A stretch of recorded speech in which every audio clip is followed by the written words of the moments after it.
तो finally episode का ending mehndi वाला था, कल वाला।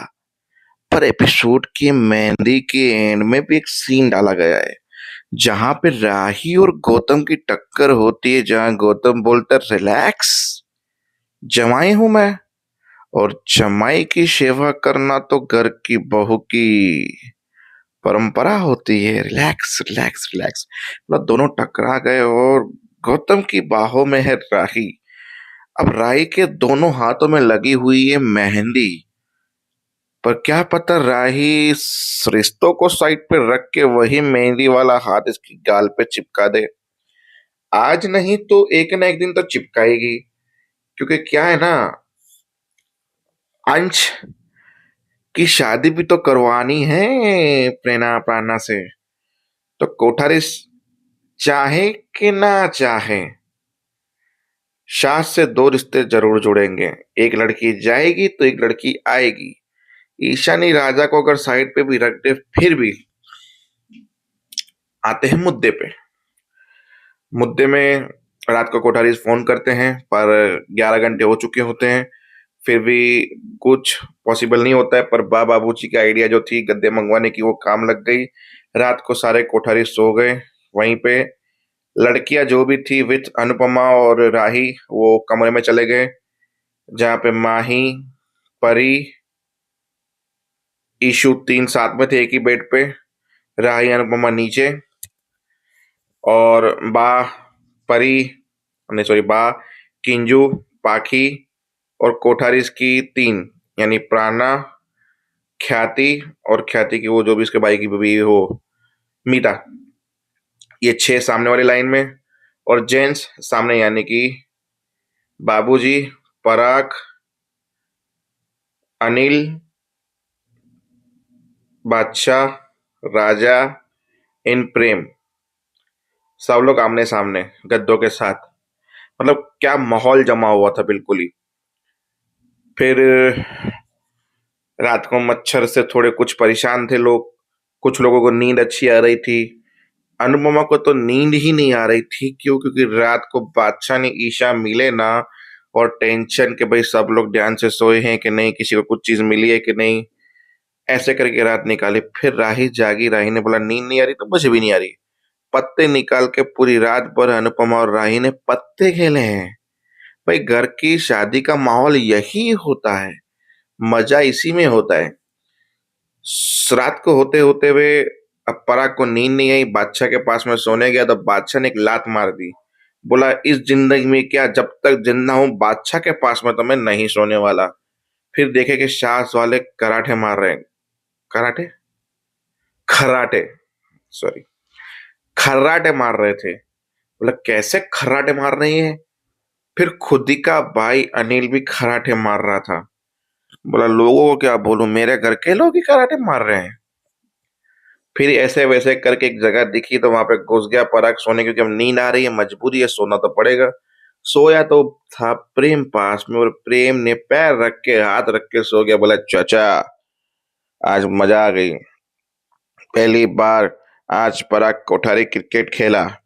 वैसे क्रिकेट पराग कोठारी ने मुझे सिखाया था, मेरे आइडल थे, बचपन में मेरे हीरो थे पराग कोठारी, और आज विलन बनकर बैठे हैं। मैं बहुत नफरत करता हूं उनसे। अब बाप पे सर पे हाथ रख के बाप की बुराई भी कर रहा था और बता रहा था अपने दिल की फीलिंग्स कि मैं क्यों नफरत करता हूँ। फिर क्या हुआ, दोनों गले लग के सो गए। वो चाचा समझ के सोया और वो बेटा समझ के सोया। पराग को बड़ा अच्छा लगा। जब सुबह हुई तो पराग का हाथ प्रेम के पेट पे था, जैसे कि सोते हक करके, और प्रेम टाइट हाथ पकड़ के सोया था। जैसे ही अनुपमा और ये राही सुबह उठे, देखा इन दोनों को, खुश खुश हो गए, क्या नींद है इनकी और कैसे सोए हैं। और जैसे ही सारा परिवार उठा सुबह में, सब लोग प्रेम को और पराग को देख रहे थे। मतलब सबका मन तृप्त हो गया कि वाह, ये सीन इस चीज की वजह से ही क्रिएट हुआ, बाकी नहीं हो सकता था क्रिएट। पराग भी उठा तो देखा, रे प्रेम मेरा हाथ पकड़ के सोया पूरी रात। पराग उठा, धीरे से हाथ निकाल के राही को सामने देखा और आशीर्वाद दिया, थैंक यू सो मच।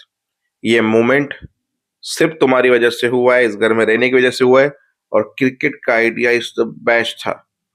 सदा खुश रहो।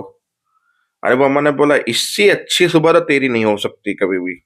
ये बेस्ट सुबह है तेरे लिए, राही। फिर लगी कॉमेडी की तड़का। सब लोग ब्रश चालू वाले लेकर आई अनुपमा, क्योंकि अभी सुबह सुबह एक ही कल्याणी की दुकान खोली थी। जो मिले 5 रुपए वाले ब्रश मिल के सबको दे दिए, नए नए ब्रश। नए नए तौलिए निकाले गए। बाथरूम की लाइन लगी रही, जहां बा बोले मैं जाऊंगी, दूसरी बा बोले मैं जाऊंगी। बीच में पराग ने बोला, आप दोनों डिसाइड कीजिए, तब तक मैं आता हूँ।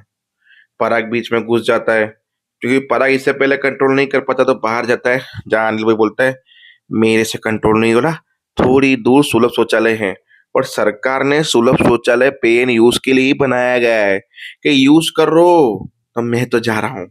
तो अनिल तो चला गया, पराग नहीं गया, और पराग ने फायदा उठाया दोनों बा के झगड़ों का सुबह सुबह में। जहां रौन ये राजा राजा के बोलता है, अंदर तो देसी है, मेरे को तो इंग्लिश की आदत है, वेस्टर्न टॉयलेट की। बोला, वेस्टर्न से बेटर होता है देसी, पैरों की एक्सरसाइज होती है और मजा आती है वो अलग। तो बाथरूम में कौन मजा करता है? मतलब सब लोग लाइन लगा रहे हैं, सब लोगों की तैयारियां चल रही है, जैसे शादी का माहौल होता है ना, एक ही बाथरूम, सब लोग लाइन में, बातें मस्ती, क्या माहौल था। सब कुछ हो गया, फिर वो लोग बोला चलते हैं। उससे पहले प्रेम के पास फोन आया कि भाई इन्वेस्टर ने मना कर दिया। प्रेम दुखी हो गया, बोला इतनी मेहनत ही है वो। फिर पराग को याद आया कि मैंने ही तो सालों ने मना करवाया था, अब मुझे ही दुख हो रहा है। फिर बा ने बोला हम चलते हैं। वो लोग वहां से विदा लेके चले, गाड़ी में बैठे। जाते जाते बा ने बोला कि देखो, हर वक्त तो हम नजर नहीं रख सकते किसी के ऊपर, पर आप अपनी लड़कियों को समझा देना, राइट? फिर वो लिस्ट याद है ना, सब कर पाओगे ना? बोला हाँ कर लेंगे, कोई दिक्कत नहीं। अब मेहंदी की रस्म है, तो घर पे बैठ के मेहंदी पीसी जा रही है राही के लिए। 12 बजे मेहंदी की रस्म है, और सुबह सुबह अनुपमा ऑर्डर्स ले रही है, क्योंकि 11 पंडित उनके लिए दान पुण्य ये वो खाना पीना सब बोल के गई, और उसके लिए पैसे ढगला चाहिए अनुपमा को। तो पैसे कमाने के लिए अनुपमा सुबह 8 बजे उठ के रसोई में जा रही है, किसी और का ऑर्डर बनाने के लिए, क्योंकि ये तो जाएगा फार्म हाउस पे। मेहंदी की रस्म, जहाँ कोठारी तैयार होकर फार्म हाउस के लिए निकल रहे हैं। बोला सब कुछ टाइम पे होना चाहिए। जहाँ पराग डील की बात कर रहा था राजा से, बोला ये डिलीवरी तुम अपने हाथ से दोगे, बहुत महंगी डिलीवरी है। फिर बोला कि आपने अपने वो बिजनेसमैन वाले से बात की राजा की शादी के बारे में? बोला अभी प्रेम की शादी खत्म नहीं हुई, तो फिर राजा की शादी की चिंता पड़ी है। बोला बहाने है चिंता हमें। पराग बड़े घर की बहू नहीं लाया, प्रेम बड़े घर की बहू नहीं लाया। हम चाहते हैं कि इसको कोई लो क्लास मिडिल क्लास पसंद आ जाए, उससे पहले हम इसकी शादी कोई बड़े खानदान में कर दें, ताकि कम से कम घर की एक बहू बड़े खानदान से हो। जल्दी है, और इसी साल में इसकी शादी करवा ही जाएगी, ये फाइनल है। तो तुम अपने बिजनेस वाले से राजस्थान वाली पार्टी से बात कर लेना, ठीक है, राजा के बारे में। और तुझे काम नहीं है मेहंदी में आने का राजा, तुझे जो पराग ने काम सौंपा है उससे काम खत्म करो। मेहंदी में आने की जरूरत नहीं है तुम्हें, समझ गए? जी मोटी बा। और वहां पे धड़ाधड़ ईशानी के फोन मिस कॉल धड़ाधड़, पर क्यों फोन नहीं उठा रहे, क्या हुआ, कैसे हुआ, किस? अब वो ईशानी को जवाब दे, या मेहंदी में आए या ना आए, वो कल की बातें तो देखेंगे, कल क्या होता है। तब तक के लिए जय हिंद।